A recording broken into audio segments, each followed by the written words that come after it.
तो फिल्म की शुरुआत होती है 1986 से। हम माँ बेटी को फील्ड्स में खेलते हुए दिखते हैं और अचानक डर के मारे वो चिल्लाने लगती हैं क्योंकि फील्ड्स में बहुत सारे इंसानी जिस्म के पार्ट्स पड़े थे, यानी किसी इंसान को मारकर उसके टुकड़े टुकड़े कर कर यहाँ फेंका गया था। ये सब कैसे हुआ था ये दिखाने के लिए जाती है कहानी एक रात पीछे। रिपोर्ट थी कि रात में मेटेओर शॉवर होगा, यानी बहुत से छोटे बड़े मेट्रॉइड्स आकर जमीन पर गिरेंगे, जिन्हें देखने के लिए बहुत से लोग रिलैक्स पॉइंट पर पिकनिक मनाने के लिए आ गए थे, ताकि यहाँ से वो आराम से ये मेटेओर शॉवर देख सके। इन्हीं में 3 दोस्तों का एक ग्रुप भी था जो पिकनिक मनाने जा रहा था। मूवी में इसी पॉइंट पर हमें मेटेओर शॉवर से रिलेटेड लोगों की सोच भी बताई जाती है। पहले के लोग माना करते थे कि जब भी मेट्रॉइड जमीन पर आकर गिरते हैं तो बस तबाही या वबाएं लेकर आते हैं, जिससे इंसानी जानें खतरे में पड़ जाती हैं। कुछ रिलीजियस लोगों का मानना तो ये था कि जब दुनिया में बुराइयां बहुत ज्यादा बढ़ जाती हैं तो गॉड सबक सिखाने के लिए गुस्से में मेट्रॉइड्स को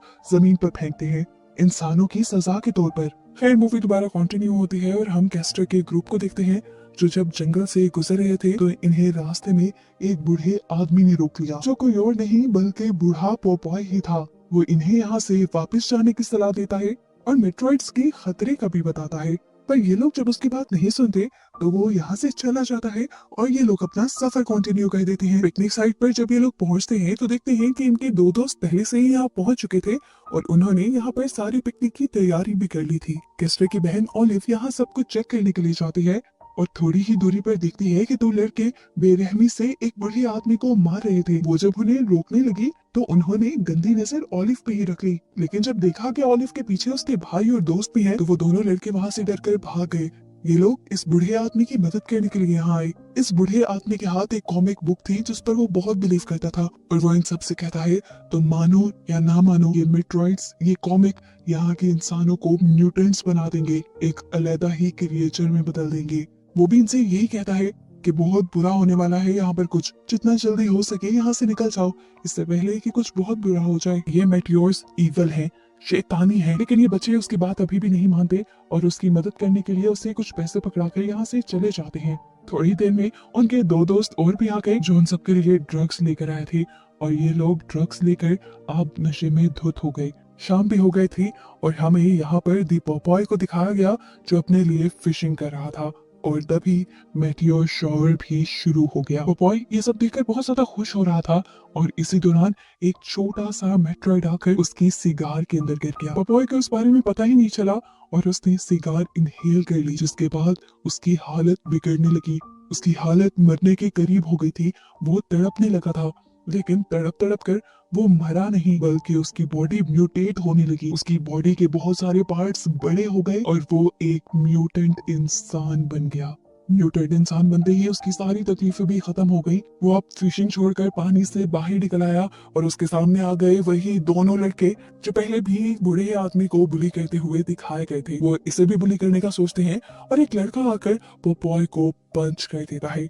दोनों ही लड़के इस टाइम नशे में धुत थे। पोपॉय को उसकी इस हरकत से इतना गुस्सा आया कि पोपॉय ने उसके मुंह पे एक जोरदार पंच मार दिया और पंच मारते ही उस लड़के का चेहरा टुकड़ों टुकड़ों में बट गया और यहीं पर उसकी मौत हो गई। इसी लड़ाई के दौरान पोपॉय का पाइप भी टूट गया था, इसीलिए वो इसी लड़के की हाथ की हड्डी तोड़कर उसे अपनी सिगार पाइप के तौर पे यूज करने लगता है। जो लड़का मरा था उसका दूसरा साथी भागते हुए जाकर ओलिव के पूरे ग्रुप को वार्न करता है कि यहाँ पर एक भयानक आदमी उन्हें मारने आ रहा है, लेकिन ये लोग उसकी बात पे बिल्कुल ध्यान नहीं देते और उसकी वार्निंग को टाल देते हैं। हालांकि उन्होंने ये भी नोटिस नहीं किया कि वो लड़का पूरी तरह खून में लथपथ था।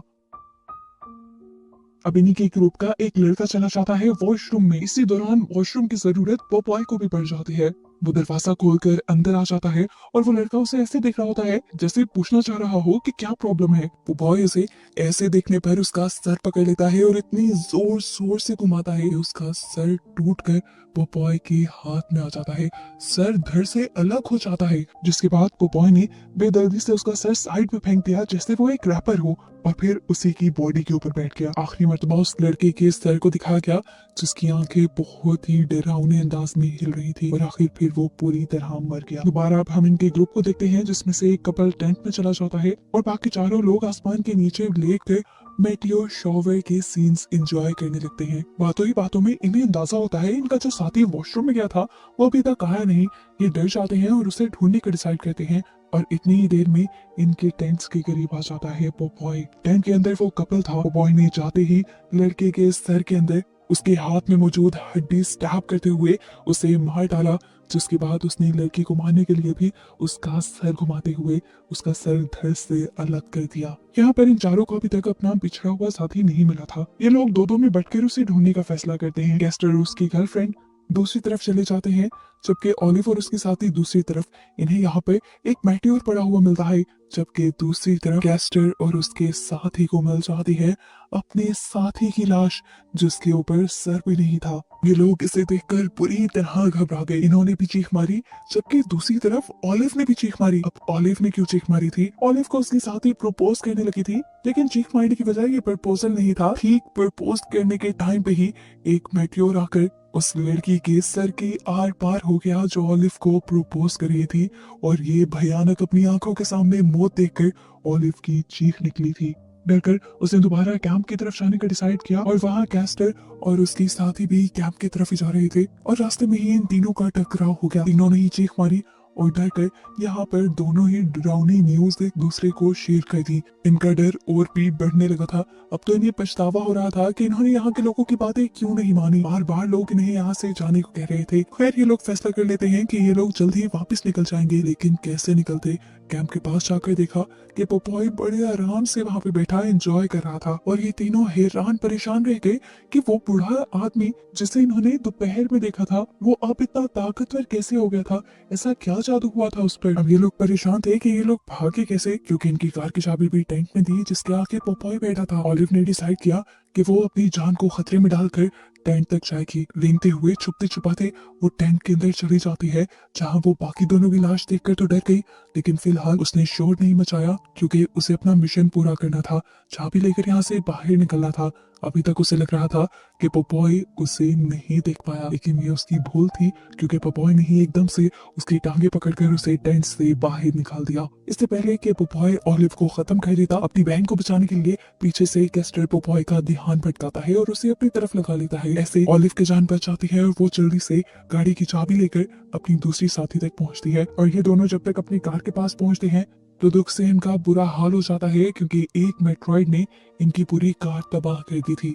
अब इन्हें कैस्टर का भी ख्याल आ गया, उसकी भी तो जान खतरे में थी। तब ओलिव ने बताया कि मैं और कैस्टर अक्सर यहाँ पे आते रहते हैं। यहाँ पे करीब एक खाली फैक्ट्री है, मैं जानती हूँ जरूर कैस्टर वही गया होगा। ये लोग भी उसे बचाने के लिए वहीं निकल जाते हैं। और जैसे ही ये लोग अब रास्ते से गुजर रहे थे तो इन्हें उस बूढ़े आदमी की लाश के टुकड़े टुकड़े भी मिले, जिस बूढ़े आदमी ने इन्हें कहा था कि कॉमिक इवल है और वो तबाही लेकर आएगा।